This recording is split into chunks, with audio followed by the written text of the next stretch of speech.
이 시간 함께 보신 본문을 중심으로 이 백성을 저주하라, 이 백성을 저주하라라는 제목으로 말씀의 은혜를 나누겠습니다.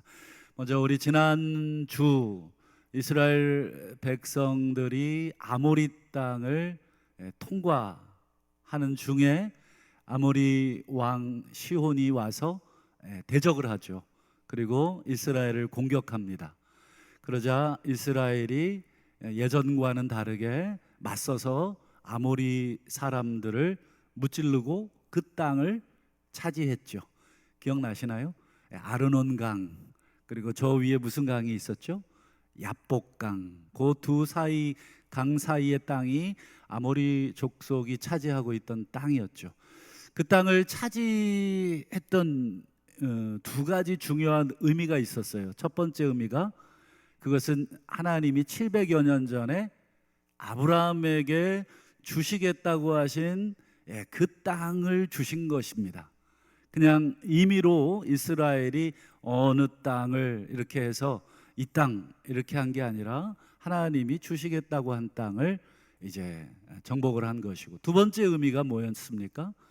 그것도 역시 아브라함 때 하나님이 아모리 족속의 죄악이 관영해질 때까지 기다리셨다가 그 죄악이 더 이상 뉘우칠 기미도 없고 회복될 기미도 없자 하나님이 이스라엘 당신의 백성들을 심판의 도구로 사용하신, 그러니까 전부 다 이 구약 성경은 하나님의 계획이 이렇게 착착착, 우리가 그걸 발견해낼 수 있다면 너무너무 좋겠습니다만, 그게 여러분 자세히 봐야 그게 보입니다. 우리 하나님께서 약속하신 700여 년 전에 그 약속들이 성경 곳곳에 성취가 되고 있다. 마치 숨은 그림 찾는 것처럼, 숨겨진 보물 찾기처럼 우리가 눈을 크게 떠서 봐야 합니다. 그래야 하나님이 어떤 계획을 하셨고 그 계획을 어떻게 이루어 가시는가, 그것을 우리가 보게 되는 것이죠. 그래서 이제 지난주에 그 내용을 우리가 함께 살피며 은혜를 나눴고, 오늘부터는 이제 22장부터 이제 24장까지의 내용이 사실은 같은 내용입니다. 이게 이제 이게 선지자라고 해야 될지 모르겠습니다만, 어쨌든 선지자 이 발람이라고 하는 사람이 하나님의 백성을 저주하는 내용, 좀 길죠. 22장, 3장, 4장 총 석 장에 걸쳐서 그 저주의 내용이 기록이 되어 있어요. 그 길게 기록이 되어 있다는 것은 무슨 뜻이겠습니까? 중요하다, 자세히 보라, 꼼꼼하게 봐라. 이 내용은 그냥 하나도 빼놓지 않고 내가 다 기록해 놨으니 너희들이 자세히 봐라, 이런 의미가 담겨져 있어요. 그래서 오늘은 그 서론에 해당되는 6절까지 내용을 우리가 함께 보면서, 여기에는 어떤 의미가 또 있고 여기에는 하나님의 어떤 계획이 숨어 있는가 또는 드러나 있는가 라고 하는 것을 우리가 함께 보면서 은혜를 나누도록 하겠습니다. 먼저 우리 1절을 다시 한번 보실까요? 1절, 자, 이스라엘 자손이 이제 길을 떠납니다. 이제 지난주에 아모리 백성을 차지하고 이제 또 길을 떠납니다. 아모리 백성의 땅이 최종 목적지가 아니죠. 요단강을 건너서 가나안 땅 전체가 최종 목적지니까 또 길을 떠납니다. 자, 그 다음 보세요. 어디에 진을 쳤어요? 모압 평지. 우리 여기 김제 평야는 알아도 모압 평야는 잘 모르시죠. 그래서 이 모압 평야가 어딘지를 사진으로 좀 두 컷을 보여드리겠습니다. 한번 첫째 사진을 한번 보실까요? 자, 왼쪽 위에가 지중해죠. 그리고 아래 밑에 하늘색이 사해, 성경에는 염해, 소금바다 이렇게 되어 있어요. 그리고 저 위에 조그마한 동그라미가 갈릴리 호수. 그래서 이스라엘 땅은 요 세 개의 물 사이에 있습니다. 그리고 갈릴리에서 염해까지 쭉 강이 흐르고 있는데, 그게 무슨 강이에요? 요단강입니다. 자, 이스라엘 백성이 지금 밑에 에돔에서부터 쭉 올라와서 아르논강을 건넜고 지금 어디에 와 있습니까? 저기 동그라미 쳐 있는 데 있죠. 여기가 모압 평지입니다. 바로 여기에 지금 와 있어요. 그래서 왼쪽으로 요단강을 건너면 이게 지금 약간 잘 안 보이는데 여리고가 보일 겁니다. 여리고 맞은편 요단강 건너편에 지금 진을 쳤어요. 요거를 사진으로 좀 보여드리면 조금 더 실감이 나실 것 같아서 사진을 한번 보실까요? 여러분 보실 때 이제 요단강이라고 이렇게 표시가 돼 있죠. 요게 아주 가늘게 된 실처럼 요단강이 흐르고 있어요. 강이라고 하기에는 뭐 시내 같기도 하고 개울 같아요. 어떤 데는 이 폭이 되게 좁아서 그냥 점프해가지고 건널 수도 있는 그런 폭도 있어요. 강이라고 하기도 그렇고 또랑이라고 해야 될 때도 있고, 또 어떤 곳은 제법 수심이 또 깊기도 하고 폭도 넓습니다. 좌우간이 요단강을 이렇게 보면서 저 반대편을 보시는 겁니다. 저 지금 이 사진은 아마 여리고 쪽에서 찍은 사진입니다. 여리고 쪽에서 항공 사진으로 찍은 건데 여기 건너편에 뭐가 보이나요? 가운데 모압 평지가 보이죠. 굉장히 넓은 땅이 되겠습니다. 그리고 여러분 보실 때 저 끝에 오른쪽 끝에 사해가 보이시죠? 그리고 사해에서 저 위로 느보산이 보이십니다. 이 느보산에서 누가 죽어요? 네, 모세가 죽죠. 이 느보산에서 이제 모세가 죽습니다. 이제 조금 지나면 모세도 돌아가십니다. 이제 그때 보기로 하고요. 여기가 바로 모압 평지가 되겠습니다. 자, 이제 사진을 치워 주시고요. 자, 이제 모압 평지에 이스라엘 백성들이 도착을 했어요. 이스라엘 백성은 이제 요단강을 건너려고 합니다. 여리고성이 여러분 이제 눈앞에 있는 거예요. 여리고성 아시죠? 여리고성이 함락된 그 여호수아서에 보면 여리고성부터 이제 함락하는 그런 내용이 기록이 되어 있어요. 그런데 이스라엘은 생각도 하지 않고 있던 한 민족, 여기가 어떤 민족이냐? 모압 민족입니다. 기억나실지 모르겠습니다만 모압은 누구 조카입니까? 아브라함의 조카 롯의 후손들입니다. 모압과 암몬. 이 모압은 큰 딸에게서 태어난 아들이고 암몬은 둘째 딸에게서 태어난 롯의 두 자식이 민족을 이룬 것입니다. 이 모압 족속은 이스라엘 족속과 친척이기 때문에 하나님이 그들의 땅은 손대지 마라. 그들의 땅은 너희에게 내가 주지 않았다. 그러니까 이스라엘은 모압 땅을 차지할 생각도 없는 거예요. 침략할 생각도 없는 거예요. 그런데 바로 옆에 이 아모리 족속과 국경을 이루고 있기 때문에 아모리 족속을 이스라엘이 점령하는 걸 보고 지금 누가 놀랬냐면 모압 족속이 놀란 거예요. 얘네들이 지금 우리까지도 지금 치러 오는 것은 아닐까. 이스라엘은 생각도 하지 않고 있는데 지금 모압이 혼자 놀란 거죠. 그 부분을 한번 보실까요? 2절과 3절을 한번 보시죠. 자, 십볼의 아들 발락, 이게 누구냐면 이 모압의 왕이 이 발락이라고 하는 왕입니다.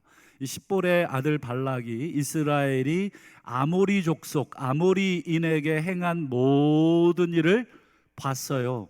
싸우는 거 다 봤어요. 지금 어떻게 이겼는지 다 봤단 말이에요.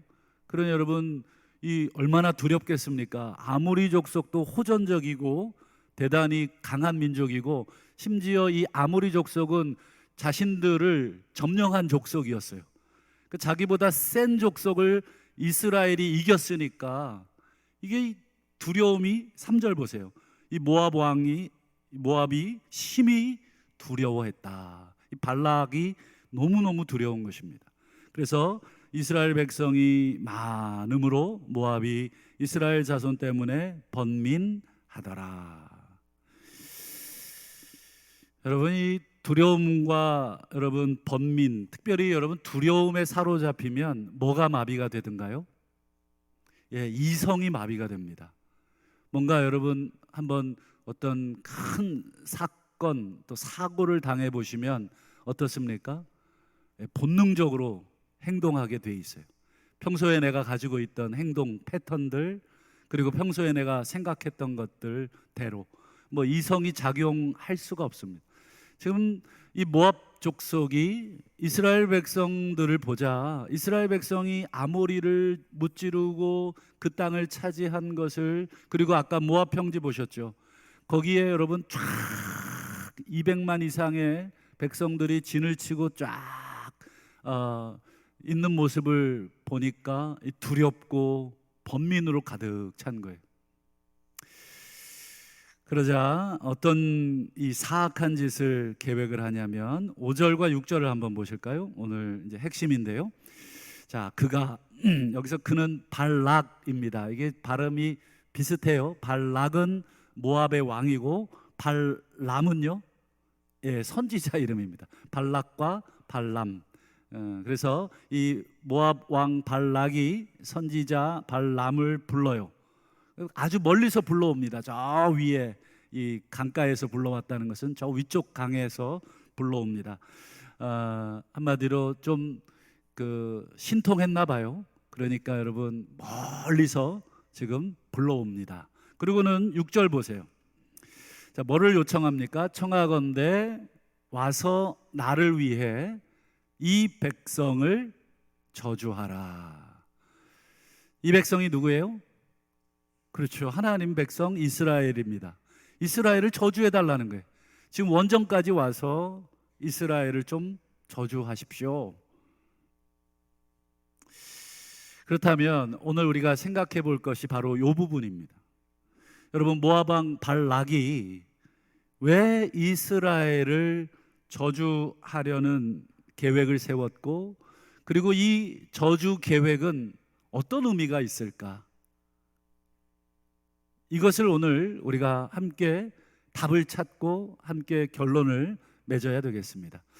여러분, 왜 저주하라고 했을까? 일단은 무서워서, 어떻게든지 간에 저주해서 그들로 뭐 소위 말해 복수를 사용해서, 예전에도 왜 그런 거 많이 있었잖아요. 뭐 사람 인형 만들어 놓고 거기다가 막 이렇게 침으로 막 찔러가지고 묻어두고, 그래갖고 또 뭐 시름시름 아프고 뭐 이런 거. 이 왕실에서도 그런 행태들이 많이 있었죠. 그래서 이 복수를 사용하는 거죠. 막 저주하고 막 거기다가 막 이렇게 못된 말들을 계속해서 이 악한 것들이 막 들어가도록. 지금 롯의 후손들, 여러분, 롯의 후손이면 아브라함의 조카 아니에요? 그래도 나름 무슨 집안이라고 할 수 있어요? 신앙의 집안, 믿음의 집안인데 그 후손들이 지금 민족을 이루었고, 그 민족들이 지금 자기의 어떻게 보면 삼촌 족속이 들어왔는데 환영은 못하고 잔치는 못 베풀어도 여러분 저주는 하지 말아야 되지 않아요? 근데 이 저주를 막 이제 하려고 지금 여러 가지 방법들, 힘으로는 도무지 안 될 것 같아요. 아모리 족속도 자기들이 못 당해냈는데 아모리 족속을 이긴 이스라엘을 어찌 당해내겠습니까? 일단 기부터 죽고 싸울 생각조차 못하니 여러분 이 복수를 사용하는 것입니다. 그래서 아주 유능한 이 점술가들, 이 복술가들을 불러서 저주를 합니다. 이게 어떤 의미가 있을까? 여러분, 다시 이 부분을 이해하시려면 여러분 우리가 다시 창세기를 가셔야 됩니다. 이 창세기가 굉장히 중요합니다. 그 중에 여러분 이 창세기 어느 부분을 보셔야 되겠냐면, 여러분 하나님께서 아브라함을 부르신 사건을 기억하시죠? 아브라함을 부르시고는 하나님이 하신 말씀이 있어요. 가장 먼저 하신 말씀 중에 하나가 창세기 12장 2절과 3절인데요. 한번 보시죠. 자, 2절과 3절입니다. 제가 2절을 읽겠습니다. 우리 성도님들이 3절을 좀 읽어주시겠습니까? 내가 너로 큰 민족을 이루고 내게 복을 주어 내 이름을 창대하게 하리니 너는 복이 될지라. 시작. 너를 축복하는 자에게는 내가 저주하리니. 하나님이 아브라함을 불러놓으시고는 계속해서 뭐라 그럽니까? 큰 민족 이루게 해주겠다, 내게 복을 주겠다, 네 이름 창대하게 해주겠다, 너는 복이 되라. 이 중에 계속 강조하고 있는 말이 복이라는 단어죠. 내가 너에게 복을 줄 테니 너는 복이 되라. 도대체 이게 무슨 의미일까? 네가 복이 되라. 내가 너한테 복을 줬다. 너는 복이 되라. 우리가 생각하는 복은 뭐 건강의 복도 있고, 재물의 복도 있고, 장수의 복도 있고, 또 자녀의 복도 있고, 또 사업의 복도 있고, 많은 것들이 있잖아요. 하나님이 말씀하신 아브라함에게 복 주시겠다, 네가 복이 되라 하는 그 복의 내용의 핵심은 뭐예요? 3절입니다.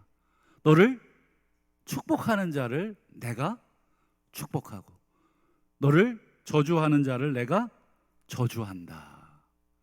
이게 복의 내용입니다. 하나님이 아브라함을 통해서, 그러니 여러분이 아브라함은 어떤 존재가 되냐면 가는 곳마다 이 사람에게 하나님의 복을 받게 될지 아니면 저주를 받게 될지를 결정하는 중요한 뭐가 돼요? 기준이 되는 거예요.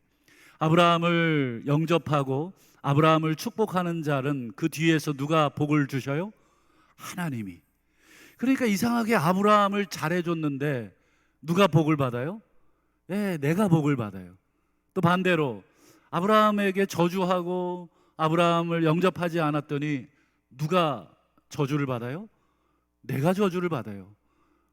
나는 아브라함을 저주했는데 아브라함을 저주한 내가 저주를 받는단 말이죠. 이게 하나님이 아브라함을 부르시고 하신 그 첫 번째 내용입니다.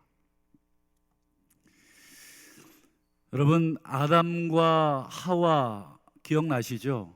아담과 하와가 범죄한 이후로 하나님이 제일 많이 사용하신 말씀이 있어요.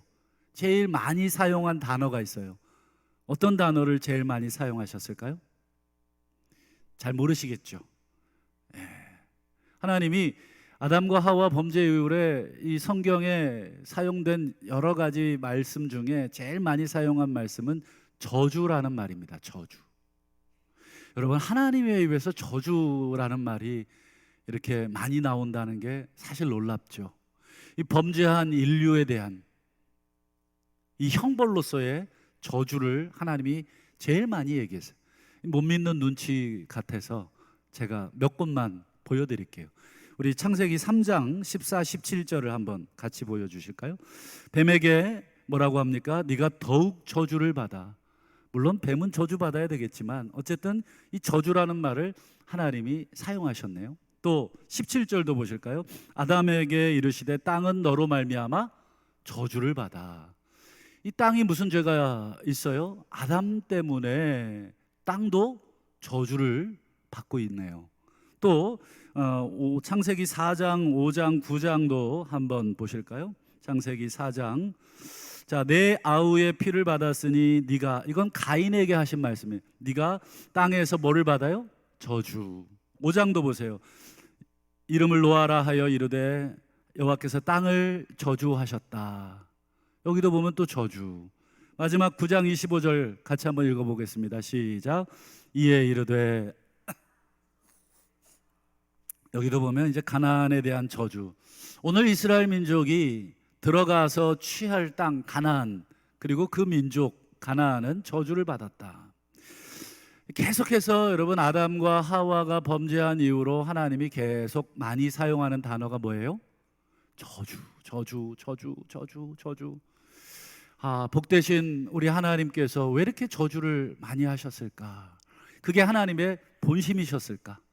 여러분, 자식이 아무리 미워도, 물론 뭐 자식한테 좀 험한 말을 할 수 있어도 그 험한 말 이면에 여러분 진심을 담아서 그렇게 저주하는 부모가 있으실까요? 없으시죠. 화가 나서 그렇게 얘기했지만 부모의 본심은 자식을 저주하려고 하는 부모는 아무도 없어요. 그렇다면 여러분, 하나님이 인류를, 땅을 여러분 저주하신 것은 하나님의 본심이 아니죠. 여러분, 이런 배경, 이게 창세기 1장부터 11장까지의 하나님이 계속 인류를 저주하셨다, 땅을 저주하셨다라는 내용이에요. 그리고 나서 여러분 11장이 지나고 창세기 12장에 가서 하나님이 누구를 부르셨습니까? 아브라함을 부르셔서 하나님이 계속 반복해서 하신 말씀이 뭐예요? 복을 주겠다.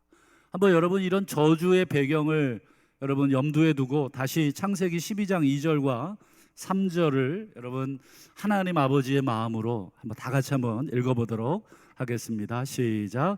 내가 너로 큰 민족을 이루고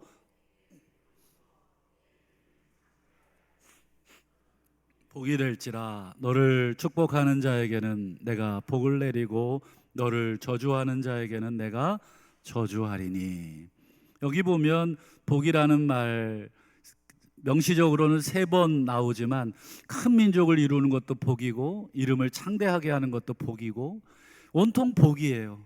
아브라함은 이 저주 아래 놓여 있는 인생들, 저주 아래 놓여 있는 땅과 세상을 복으로 바꿀, 복으로 뒤집어 버릴, 마치 부침개를 뒤집듯이 이 새카맣게 타버린 밑에 저주의 판을 뒤집듯이 우리 하나님께서 이 저주를 뒤집을 복의 시작으로, 그래서 옛날 성경에는 복의 근원이 되라 이렇게 번역이 됐었죠.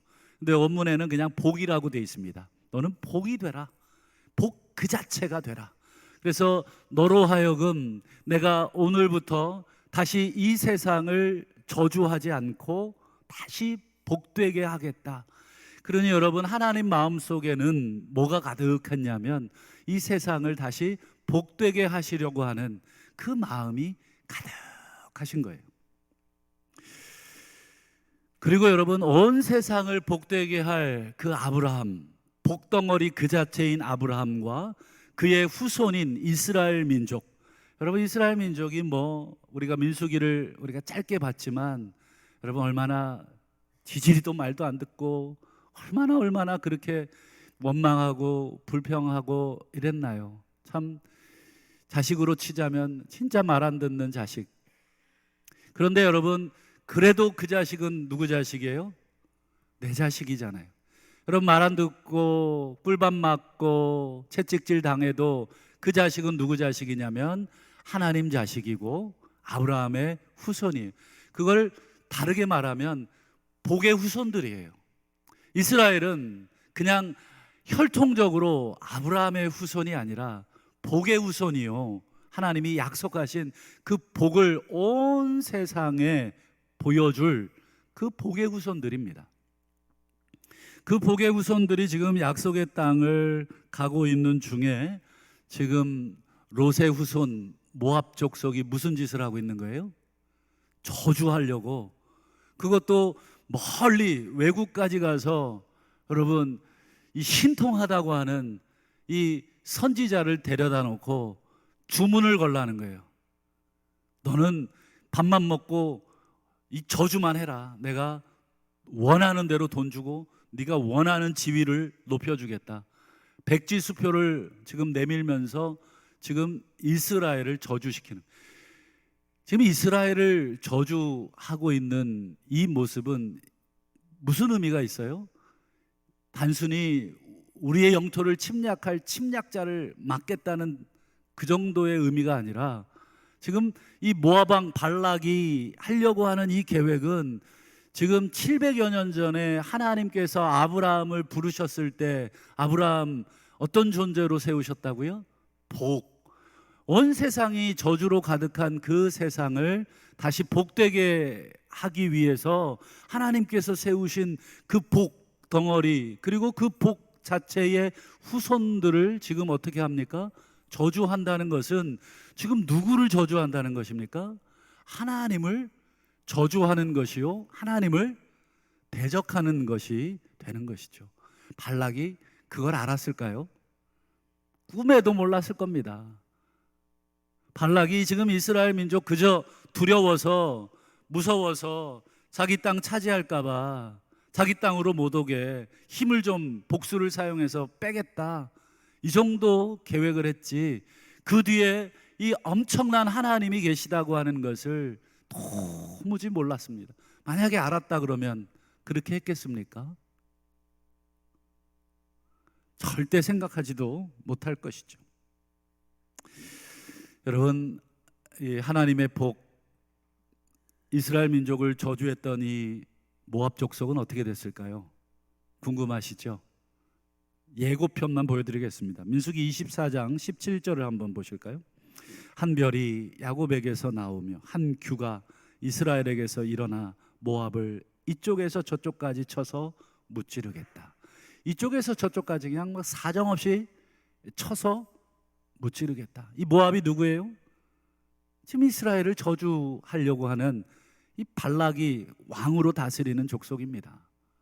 이 왕 하나 잘못 뒀다가 모압 족속 전체가 어떻게 되고 있어요?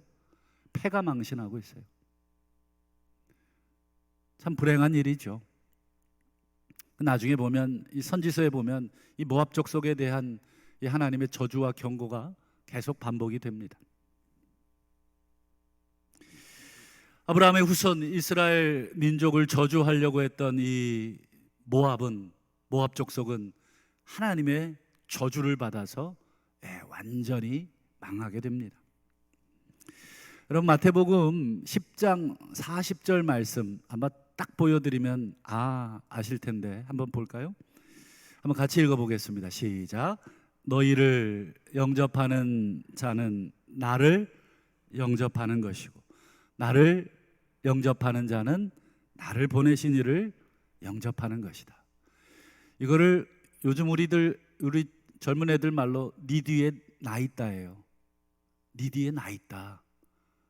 지금 예수님이 하시는 말씀입니다. 예수님이 제자들에게 내가 너희를 보내는데 두려워하지 마라.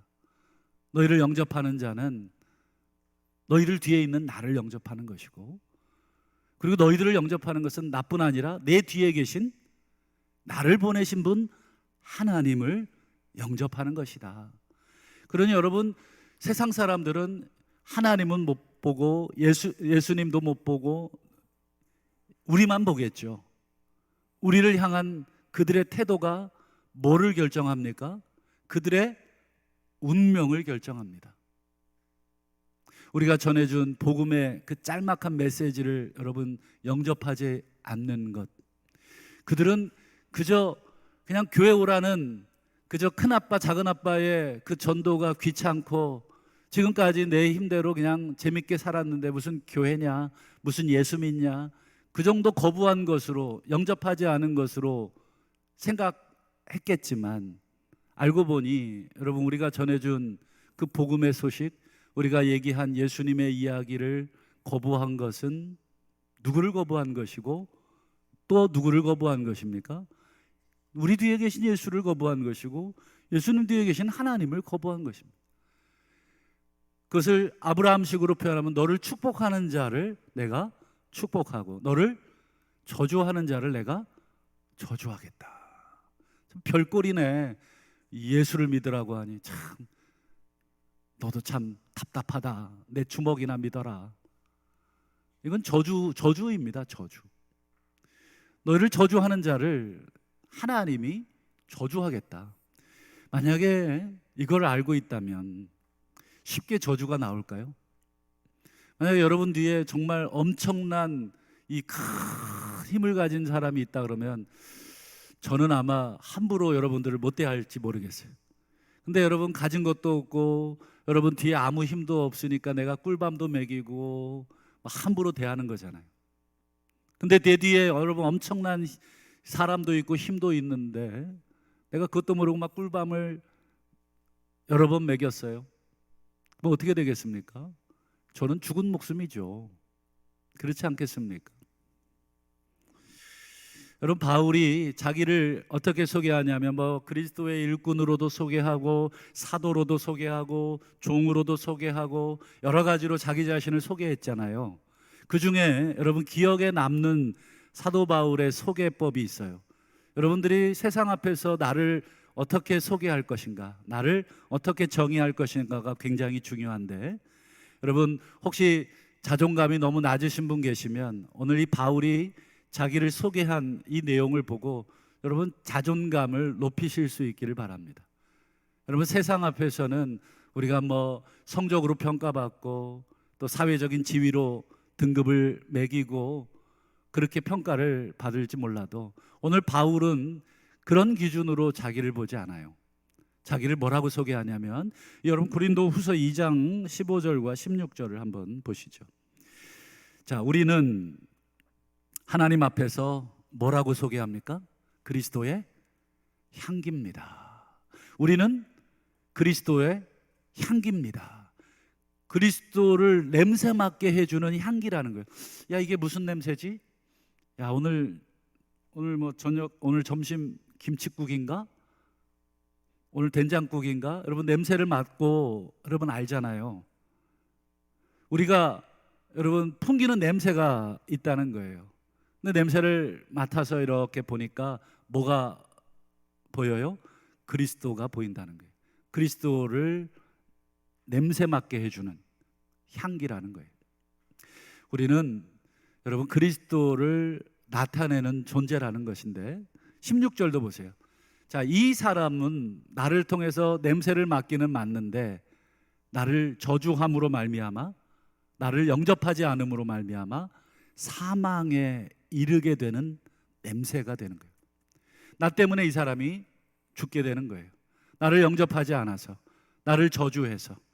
오늘 아브라함이나 마태복음 10장에 나온 제자들에게나 오늘 21세기를 2023년을 살고 있는 오늘 우리들에게나 여러분 이것은 뭐예요? 시대를 초월해서 하나님께는 똑같습니다. 그리고 저 사람에게는 어떤 냄새가 나요? 생명으로부터 생명에 이르는 냄새가 나는 존재. 어떤 사람은 나를 보고 예수를 믿게 돼요. 어떤 사람은 나를 보고 하나님을 만났다 그래요. 참 신기합니다. 저는 이 사람이나 저 사람이나 동일하게 예수님을 소개했어요. 그런데 이 사람은 지금까지도 저를 제가 말하는 것을 영접하지 않아요. 근데 이 사람은 제가 별말하지 않았는데 나를 통해서 예수를 만났다고 고백합니다. 그러니 여러분, 내가 문제인가요? 나는 이 사람에게나 저 사람에게나 그냥 그리스도의 향기일 뿐입니다. 그리스도를 냄새 맡게 해주는. 문제는 누가 문제예요? 너를 저주하는 자를 내가 저주하고 너를 축복하는 자에게 내가 복을 내리겠다. 이 아브라함에게 하셨던 창세기 12장의 말씀, 그리고 예수님이 제자들에게 하셨던 그 말씀, 너희를 영접하는 자는 나를 영접하는 것이다. 반대로 너희를 저주하는 자는 나를 저주하는 것이다. 말씀을 맺겠습니다. 여러분, 우리는 어떤 존재인가? 여러분, 우리는 어떤 존재입니까? 여러분, 우리가 가진 것으로 우리의 존재를 규명하지 마시고 또 우리가 가지고 있는 직업으로 여러분들을 규명하지 않으시기를 바랍니다. 나는 사장이야, 나는 어디 회사 다니는 누구야. 나의 직업으로도 여러분 나를 규정하지 마시기를 바랍니다. 나는 누구입니까? 복입니다. 복. 나는 이 세상을 다시 축복하라고, 다시 축복하시기 위해서 하나님께서 세우신 복 그 자체입니다. 그거를 사도 바울은 이 복 중에 복, 온 세상을 복되게 하시기 위해서 하나님께서 보내신 복 중에 복이신 예수 그리스도, 그 예수 그리스도를 알게 하는 향기로서 나를 세우신 것입니다. 그러니 여러분, 세상 앞에 나갔을 때 여러분 두려워하지 마시고 위축되지 마시고, 다시 한번 하나님이 우리가 대단해서 우리를 복되게 하시고 또 우리가 대단해서 그리스도의 향기를 뿜어내게 하시는 그런 존재로 만드신 것이 아니라, 하나님이 이 세상, 저주로 가득한 이 세상, 아담과 하와 이래의 이 죽음의 저주로 가득한 우리 인생을 우리 하나님이 불쌍히 여기셔서 우리를, 아브라함을 세우시고 제자들을 세우시고 오늘 우리들을 세우신 것뿐인 것을 기억해야 되겠습니다. 이번 주 토요일 우리 90주년 우리 기념 감사 예배가 드려질 것입니다. 하나님께서 우리 성도들을 또 우리 교회를 이 지역에 뭘로 세우셨어요? 복으로 세우신 것입니다. 우리 교회를 영접하고 우리 교회를 축복하는 그런 자들에게 하나님이 복을 내리시고 그들을 생명으로 인도하시기 위해서 우리를 이곳에 하나님이 복으로 세우신 줄을 믿으셔야 되겠습니다. 그러니 여러분, 우리의 90년 역사, 이 교회를 일으킨 인간들, 사람들, 그분들의 수고를 우리가 치하해야 하지만 그것을 우리가 기억하고 기념하는 자리가 돼서는 안 되겠죠.